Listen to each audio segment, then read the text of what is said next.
that some of you have asked me to explain some of the concepts a little bit more in details, but because of for the lack of time, we will proceed.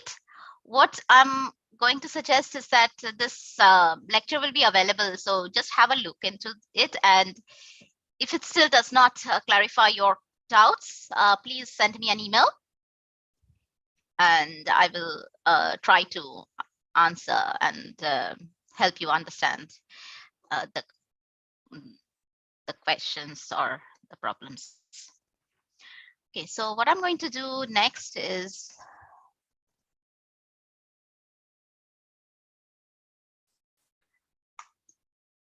go to the next part of the talk, which is the storage and blockchains. And in this case, what I'm going to do is talk a little bit about data sharing, challenges in data sharing. And then I'll talk about secure storage, what is means by secure storage, and how do you ensure accountable storage on blockchains, and give some examples from content sharing applications and data marketplaces, and a very well-known P2P storage system on blockchain. So I'm not very sure how much I will be able to cover. And what I'm going to do is just mention the main concepts without going into the details of the construction. So that's something that I think will be more helpful in this regard. Sushmita ji, one thing, I will take your leave 5 minutes before 12 because sure. I have a lecture. Yeah. Okay. Yeah, sure. Dr. Pilli will join. Yeah, sure. Thank you so much. Now, there are actually a lot of data breaches that are happening around the world, and a lot of misuse of data. And you will see that a lot of data that is being collected from your apps by various social media and all these are being used. Aadhaar data being the compromise. Then there was also a report about the driving license or data being sold. These are without consent actually. So these incidents actually trigger a lot of questions regarding the utility or the how data is being stored, what are the rules and regulations around privacy and so on. So when you talk of data sharing, a couple of things are very important. Not only the security and privacy that are around data sharing, but also accountability. For example, if there is a data storage server, so for example, you are sharing data with so many people, you are taking the help of storage service providers. So what is the accountability over there?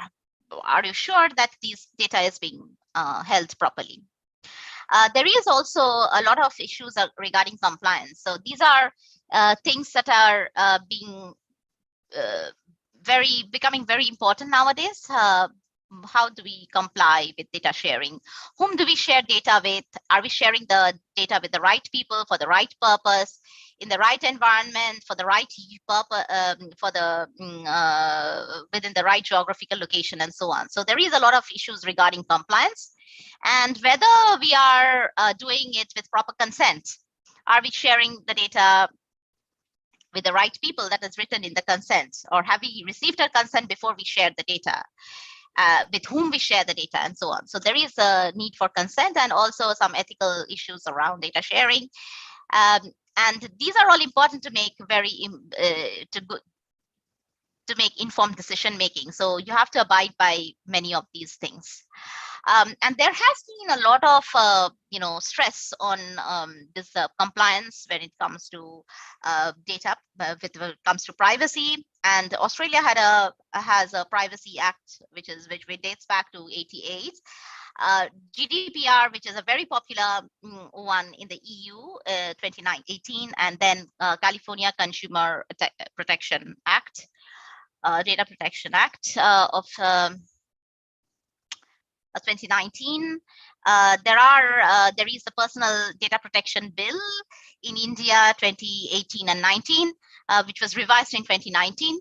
So the question that we try to ask is that can technology help to achieve compliance, and what are the limitations in doing so? When it comes to data sharing and storage, one of the things that I mentioned is that often the data is not in our machine, and we are just not sharing it in, like, you bring your hard disk, I'm going to copy the data from into your hard disk. No, often you will see that this data is stored in some Dropbox, and you are giving access to that Dropbox folder to your friend, or you're sharing your assignment with your instructors. Now, how do we ensure that the data is not tampered with? How do I ensure that the data is authorized, is received only by authorized users? And how do I ensure the privacy of the data and the compliance, like how it is stored, where is it stored, with whom it is shared, and so on. So in order to achieve compliance, one of the things that are there in these when you think of compliance and these regulatory policies, you will often see that there's something called the data audit. Audit means, like, you check whether the organization who is holding your data, the custodian, who is actually complying with all that is written, or it is abiding by all the data protection regulations or not. And data auditing is essentially done to periodically check the quality and utility of the data to ensure security, data integrity, privacy protection, and so on. And there is a need to actually so the consent forms typically look like, have you done this? Yes or no. Did you store your data in an encrypted form? Yes or no. I will just say yes, because Amazon. So maybe if I'm storing my data on the Amazon server, Amazon might say yes, it was encrypted. But who gives the guarantee that it's encrypted? Do I know whether this proper security measures are being taken care of? Just by checking the tick boxes is not good enough. So is there a nice way that we could actually try to prove that, yes, I have protection against integrity, geolocation? When it comes to geolocation, how can I prove that my data is in the particular geographical location? It's very difficult, actually. Now, there are certain regulations which also say that, you have the right to be forgotten, meaning that I might say that, look, this information should not appear in the Google search. I mean, because this is something that I don't expect, don't want. I mean, this was, for example, a criminal activity or something that happened in the past. I don't want that on the search results. So how do I protect again? How do I ensure that the data is not there? It is erased. It is. If I say it is erased, if you from your very simple computer science knowledge, is that if you erase your data in your hard disk, it's actually not erased completely, right? So what does it mean to have a proof of erasure? How do you guarantee against data breach? So typically, these are the things that we often ask while we do this, while we try to answer these questions about integrity check and so on. So I'll talk about just one problem. There are many such problems that are there. So one question is that of checking integrity of data on the cloud. So the problem is that the data owner has some data, and it has stored this data D on the server. And one way to check is that, at a later stage, it wants to just check whether the D is returned or not. So it downloads the data and checks it keeps the hash of the data on its with itself, and then downloads the data from the server and checks if this hash is the same as that it had previously. the communication overheads of the communication overhead of the is a lot, because you'd still have to download the entire data and verify. So can we do the same thing? Can I give a proof that the data is integrity is valid without downloading the whole data? That's the question that we ask. And if we can prove that, then if the server can prove that, then the server can also say that, it proves its accountability, that yeah, I have been accountable, I've been responsible, I've fulfilled my responsibility of protecting your data. So the same thing happens if you think of an honest data owner who submits a task to the service provider, and the task is that it returns the result, but the proof of computation, of the correctness of computation. So what it means is that the server does some computation. So for example, it might take some statistics, or it does some prediction, like which route to take in a crowded city or something of that sort, and it returns the result. Now, it could be that the computation is correct, the computation might be wrong. There is no way to do this to check unless the data owner also performs the same computation at its end. But then you have huge amounts of data, you don't want to use your own resources, and that is why you had actually submitted the task to a service provider. So you don't want to redo the computation, but at the same time, know that the computation is correct. So you ask the server to give a proof of the correctness of computation. So that's something that you ask for. And the verifier, so here the data verifies, the owner verifies whether this computation is correct or wrong. So just relate to the question that I was talking previously. There is no zero knowledge, of course. I'm not talking of zero knowledge, but just proving that this task is happening, this computation is correct, is something that we were essentially talking about. Is the statement correct? Is this computation correct? This is what exactly we are looking at. Now, the thing that we want to know is the verifier, is a prover actually being able to do this thing correctly or not. And I will talk about very simple, for the first problem, that is just checking the integrity of data. You could actually try to do it in many ways. One way is just to break down the data blocks into various parts and send it to the server. You send query for random indices. So for example, you can ask that return the block, first block, fourth block, and 9 block to me, and I will verify with some of the stored data and verify if they are with me.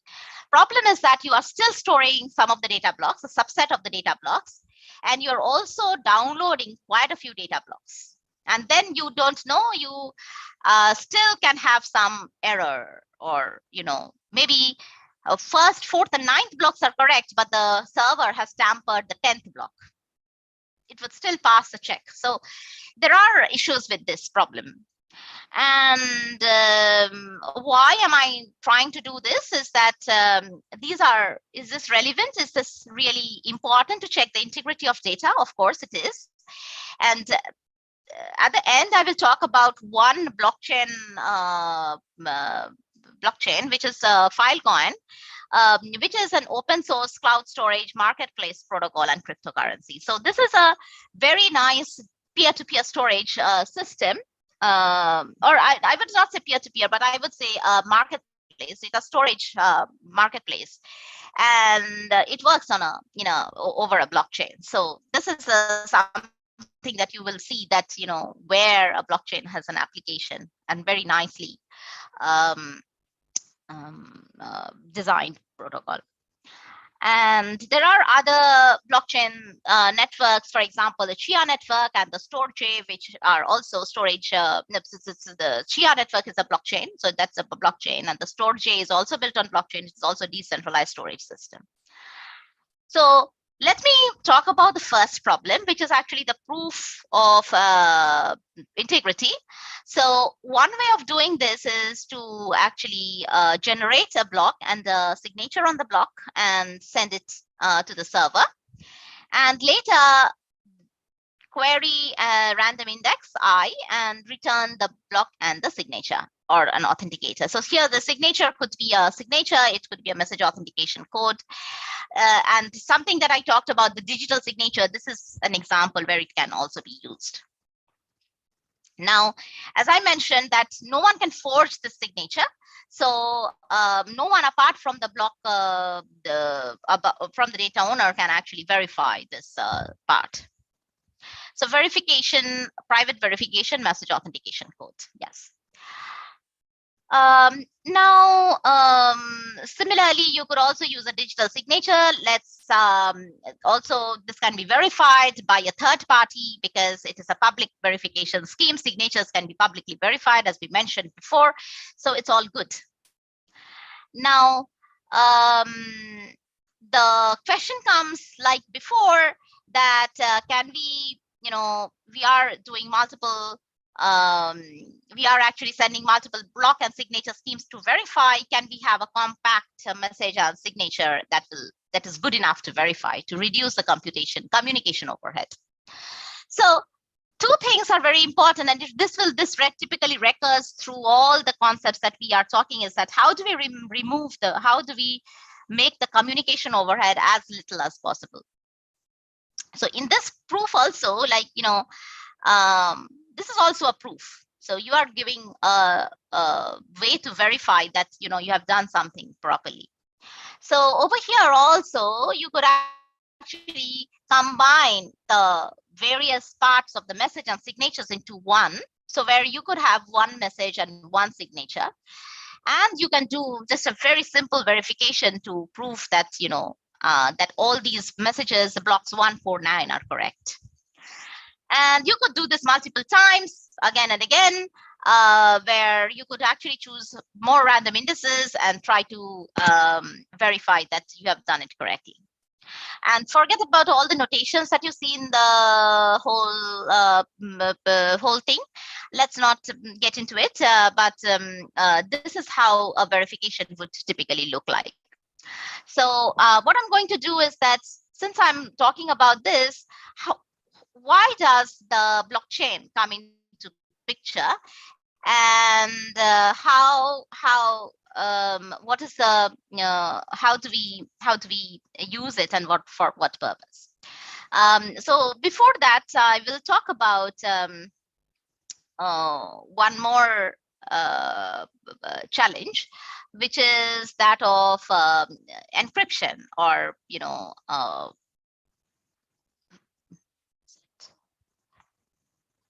okay. What I'm going to talk about is also that of encryption. So often what happens is that you store data in an encrypted form, and you make queries on the data. You try to find out, you encrypt the data so that the server does not know what your data is. So for example, if I were to store some very secret information about my company, I might essentially just encrypt the data while I'm storing in the public cloud, right? So then I'm making a query like return me the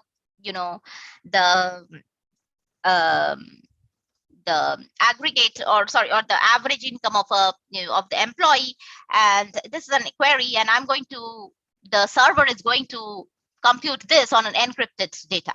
So that's a challenge actually. So how do I ensure that, first of all, that you are querying on an encrypted data, and at the same time you are also the server is also being able to verify that it has returned the results correctly. So there are two things. First of all, you need to return the query results from on an encrypted data. It's not like I have the clear data, I'm just doing an average, I'm returning the results. It's now encrypted data, I'm doing the average on the encrypted data and returning the results. And also, how do I prove that this is what I have I've done correctly, and I have not made a mistake. So these are some things that we have been looking at and are very useful. And you might now ask me the question, like, where is the blockchain coming from? And, why are you telling us all this? The blockchain comes where I'm actually over here every time I'm saying that the server is giving the proof, server is, sending the data. I'm also assuming that the server is a dishonest entity. It might actually tamper my data. It might actually delete my data. It might lose my data. So many things can happen on the server side. So I'm assuming that the server is dishonest. Now, it could happen the other way around. It could be the data owner is dishonest, and it knows that if I could actually frame the server, then I could actually get some monetary reward. I could actually sue Amazon and say that, look, Amazon did not actually store my data correctly, and now I need a compensation because I have lost my data. But who goes? I mean, what happens is that how does one resolve it?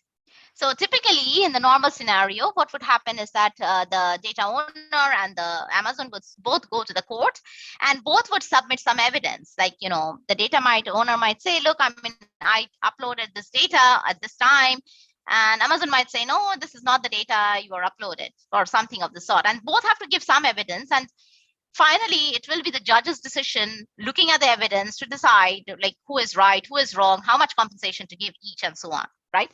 So we are taking the help of a trusted entity or the trusted party to figure out or to come to a decision as to who is right and who is wrong. Now, that is where the blockchain comes in. Instead of setting a dispute in the court of law with a trusted arbitrator, so that we trust the judge, we trust the court, that is why we are going to the court to come to a settlement, right? Now, here, the whole thing can be taken care of by a blockchain. So that is one thing that you need to remember. If you forget my entire, talk, you should actually try to understand why I needed the blockchain in the first place. It is an entity who is a trusted arbitrator. You trust the blockchain. You take because it is, that you cannot tamper records on the blockchain. It is maintained by various parties, or a large number of nodes. You cannot tamper information. You cannot tamper your evidences. So why don't I, instead of going and submitting my evidences to the court, I go to the blockchain and try to have a mechanism, an automated mechanism to settle everything, right? So this is an automated mechanism that you would like to do. And why this automation comes in is because you are able to use the smart contracts on the blockchain to do this. So the point over here is that you could write smart contracts to just validate just check that the proof is correct or wrong, or the proof of correctness of computation is right or wrong. The proof of integrity is right or wrong. You just need to write a smart contract. And I believe that the smart contracts, how to write smart contracts, have already been told in the last couple of days.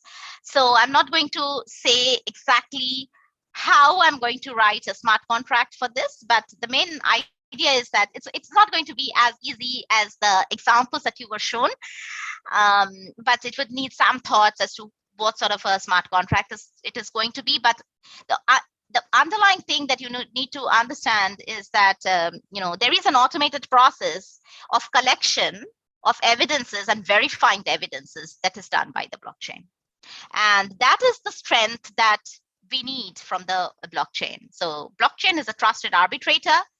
It is actually keeping all the information, all the step-by-step, or the logging is done by the blockchain, that I'm sending this file at such and such time to the server, and this is what is happening.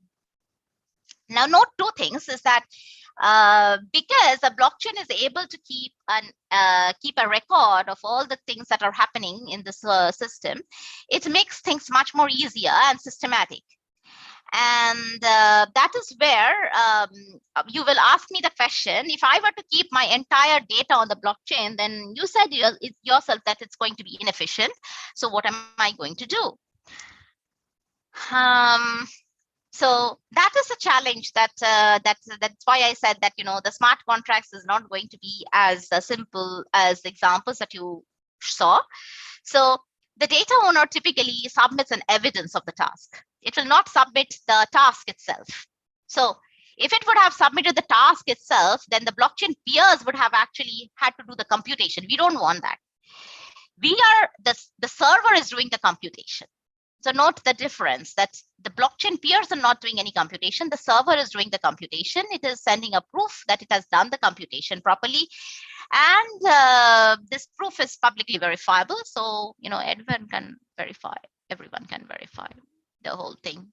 So the question comes like, what is it that I'm going to submit as a evidence, and it will depend upon what data or what is the computation that I'm going to do and what is it that I'm going to verify. But note that the underlying smart contracts can handle this information. So they can validate, just like verification of the proof that was done by the data owner earlier. Now the verification of the proof can be done by anyone, including the peer nodes in the blockchain, by just running the smart contract. The smart contract is a set of rules that will help you to verify the underlying proofs. That is why these proofs, verifiability is such a very, very important concept in the case of blockchain. So, the whole thing rests on this particular thing. And please note that here I'm not talking anything about zero knowledge. Actually, it's just like simple verification of the correctness of computation or the integrity check of the data. Now you can add a twist to it, like how do I, the peer nodes will validate the transactions are correct, but for that I need the data.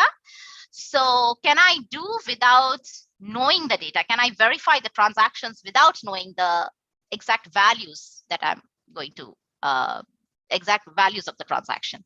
Or can I verify the computation without knowing the data that is underlying the data? So can I average? So can I verify the average without knowing the values of the average? Oh, sorry, values of the salary. Average salary without knowing the salary. So that is where, or anything about the salary. So that is where the zero knowledge proofs come in, and you don't want to give any information whatsoever to the peer nodes. And that is where what I was talking earlier, zero knowledge proofs are so important in the case of these verifiability, that I don't want to leak any information about the data but still verify the evidence that I have at hand. The peer nodes, all the peer nodes have to done it, and I don't trust the peer nodes. The peer nodes might mess up with my data. They might steal the data themselves. So, I have to be really careful. So the natural, this is not a very simple task. It's actually a very, very difficult problem to do because, as I mentioned, there are a couple of things. You have to verify very quickly. You have to give short proofs. So there is always a big question, how do I do this efficiently with very little overheads? And this is a big challenge. So what I'm going to do is just, wrap up a bit, some of the, not wrap up, there are two things I will mention. One is data marketplace, and I will talk about the Filecoin storage system. So let me just skip over this because I'm not going to talk, but what I'm going to talk about is a data marketplace, which is a very interesting application that could use blockchain. As I mentioned earlier, not all applications need blockchain, and I feel that this application would actually benefit from using a blockchain. So the application is very straightforward. So you think of your normal Amazon marketplace where you have buyers and sellers. So buyers will typically, the sellers will typically use Amazon platform to sell their products. Buyers will look at the products and try to buy. And then Amazon will handle the payments, pay the proper price to the sellers, give the proper product to the buyers, and then everyone should be happy. If anything goes wrong, then they could go to the court and settle. First, Amazon will try to settle. Then it's very simple. You return. Amazon will take your returns if it's within a few days, and then there's no dispute, actually, much dispute. But there could be because the sellers might say that, no, look, I mean, this was a perfectly correct, nice product. I mean, why will I, it's not my fault. It was possibly the user's fault. You could actually do, the user might essentially buy a product and then, just return it, which might not be, we don't know who is right, who is wrong. But you think of it that in a different context. So you think of it as a data market. Data market essentially would have a lot of data being sold by the sellers, and because there is a big market for data. Everyone, whenever you are booking an Uber, or you are going for dinner,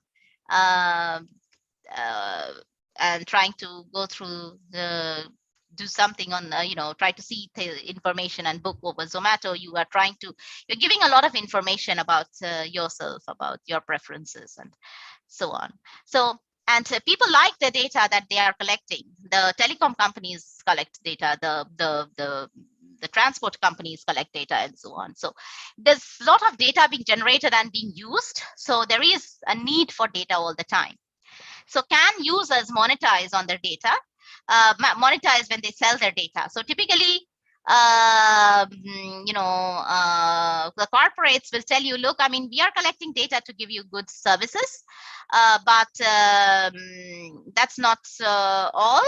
They are using data to have their big business is about data and how to properly use the data and glean information from the data. So if owners want to monetize on the data, then they could actually do that, and that is where the data market comes from. So the data market is a platform where buyers and sellers, actually buy data, sellers actually sell data, buy data. It could be raw data, it could be some statistics about the data. So now we want to ensure that everyone, it's a fair market, meaning that the buyers receive whatever they were supposed to, the sellers receive whatever they were supposed to get, and the data market does not steal anything, like it pays proper amount to everyone, or gives the right thing to the buyer and the proper price to the seller. Now, with this question comes how do I ensure there's a fair trade between the buyer, seller, and because this is a very difficult problem to solve, because in a very simple two-party scenario, you give the data or give something to the buyer runs away without paying. It could be a seller gets the thing, seller gets the payment, but runs away without giving the product. So it's always, it's never fair. You have to have a third party to actually ensure fairness. And here you have three parties. You have to ensure fairness. You need a trusted arbitrator. You could rely on the court, but we will rely on the blockchain.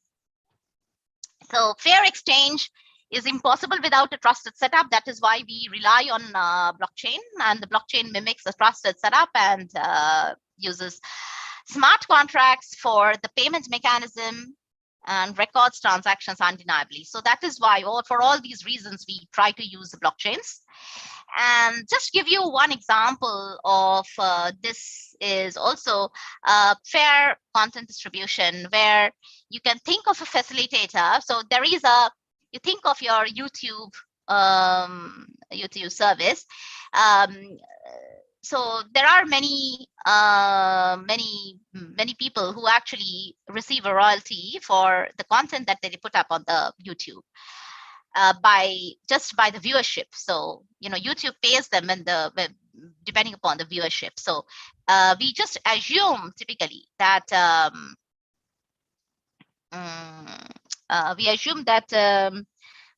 the YouTube is not stealing or the royalty and or the content, and the owner is not missing anything on the royalty, and the buyer is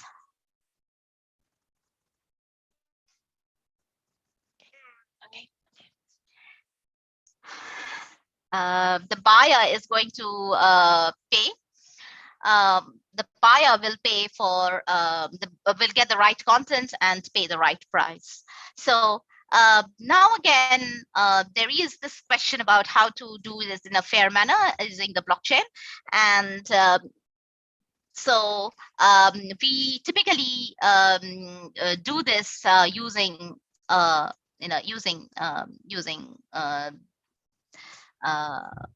blockchain in the following manner. So initially, we could actually use a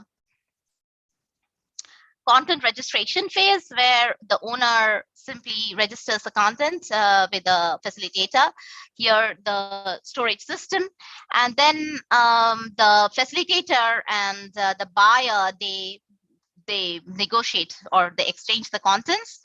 And then in the final phase, there is a final settlement going on, and it updates the content, updates the balance, and then the final settlement phase takes place where the money is returned, or the correct amount is returned to the owner, and the facilitator does not essentially receive anything does not essentially, and the facilitator receives a fee for the service it has provided, but provides the right content to the buyer. Note that the facilitator cannot cheat the buyer and provide an incorrect content, but at the same time get paid for giving the content. So that is the fairness that we would like to guarantee. And if you look into the whole process, I'm not going to go into the details of the process because it's very a lot of things actually go behind the scenes. So that's what I would like to mention, is that over here, that there would be a very big performance bottleneck when it comes to this kind of application going on the blockchain. So if you remember, I talked about scalability issues in the blockchain scenario, and this is one good example where you need a scalability you need to scale properly by doing off-chain transactions in the settlement process. So whenever buyer and the facilitator are communicating, it happens off-chain, unless and until there is a dispute, which is where you actually call the blockchain. So where you query the blockchain. So note that these optimizations are really required to be taken care of when it comes to applications such as these.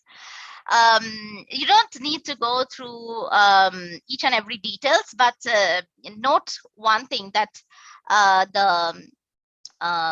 if you do the same thing without a blockchain, then it's much easier, it's faster. But if you do it on the blockchain, then you have to make calls to the blockchain, run the smart contracts, and so on. So it is going to take some time. Instead, what you could actually do, you could actually take into an off-chain mechanism into place. Here we call it a state channel, and we do some transactions off-chain. And I mentioned that, if you do some transactions off-chain and there is a dispute, there needs to be a trusted arbitrator. That is where you come back to the blockchain. If there is no dispute, you're all good, you can still do it off-chain. If you're not satisfied, you come and call the blockchain and take the help of the trusted arbitrator. And that is how things work when you use blockchains for applications such as data storage and data transactions, or data trading, data sharing, for example. So So these are this is one example where you could actually use a blockchain.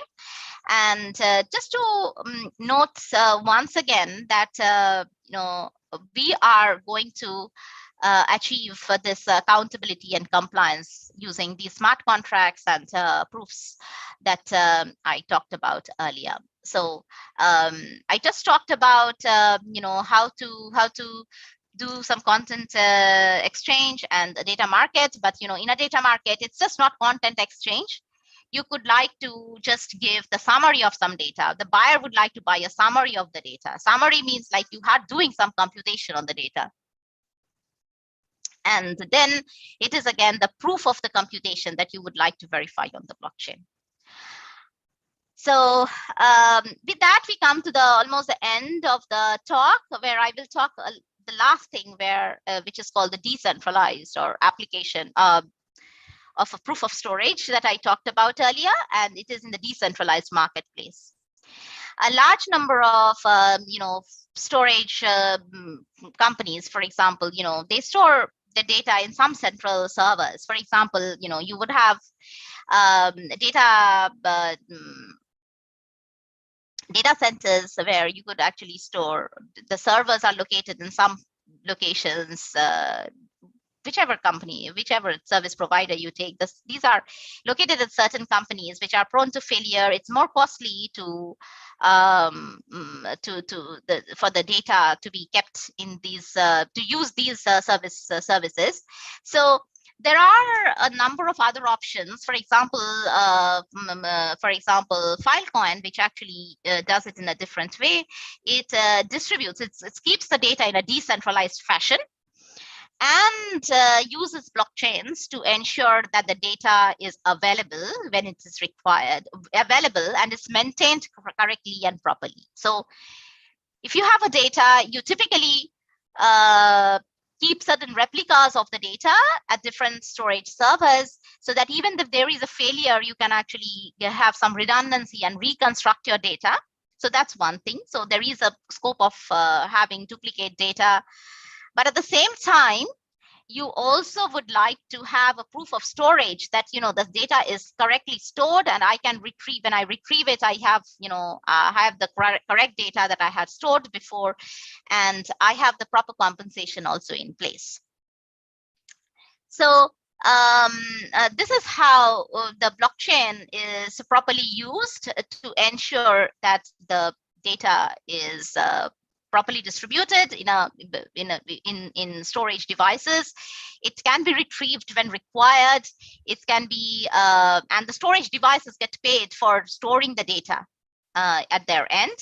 And the last thing is that there is proper incentive for the data storage servers to store the data of users. And in order to store the device, they just cannot just store it and store. They have to store enough replicas as required by the contracts. So these are things that need to be taken care of when it comes to decentralized storage markets. And maybe this is something that that Filecoin does. It's actually when it comes to files, it will just say that, look, I have a file, and it will propose some deals, and some entities might accept these deals and would like to store the files.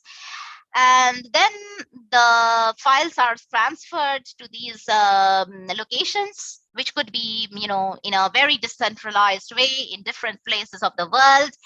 And then it would actually like to do a proof of replication, which means that it is actually storing multiple copies of the data. It's not that I have to prove that I have the replicas in place. It's not that I make only one copy and I say that, look, no, I have made five copies. So that's not going to happen. And then it's going to prove that whenever you would like to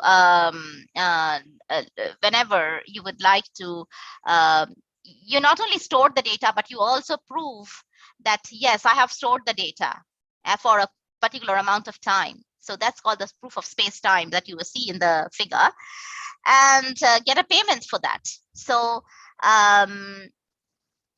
there are a lot of things going on in the background that I did not essentially talked about, but two things are very important over here from the parts that for the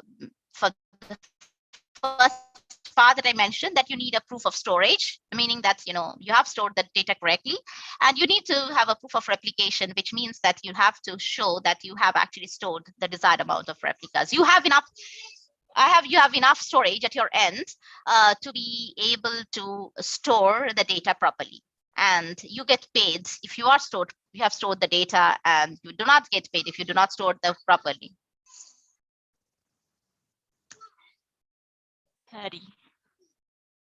So now that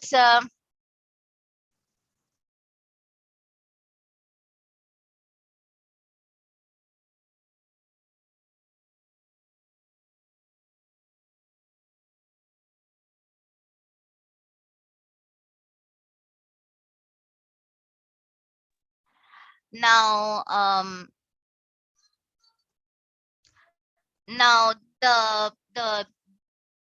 the thing that we should keep in mind is that all this information is to be this information goes into the blockchain. Essentially, the miner has to prove that it has not only provided the correct amount of storage for a definite period of time, but also verified these transactions properly. And when it is retrieving the data, the user could actually choose any person to retrieve it from. It would actually typically choose from the nearest location. Anyone can say that, I want to store this file, a copy of the file at my end. In that way, you do not have to fetch the file from a very far away place. You could actually get a copy from your server close by, which will save you time and also improve the robustness of the whole system. So this is something that's a very ambitious project by the Filecoin,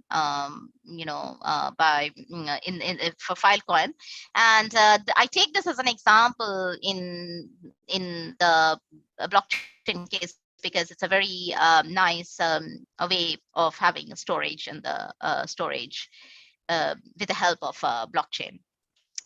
So I am at the end of the talk, and one thing that I did not mention is that with all these data sharing, data trading, storage, we have not talked about standards and data standards and so on. So there's a lot of effort going on into standardizing this with and without blockchain. So I will end my talk there. And if you have any questions, I can take it now.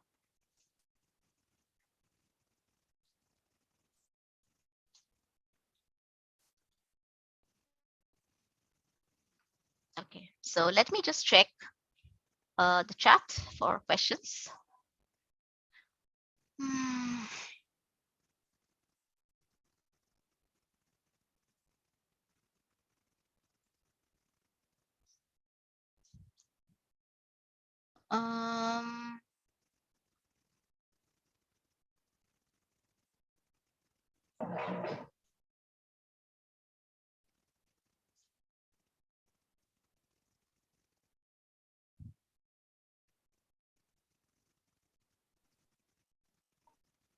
So I don't see any very specific comment about the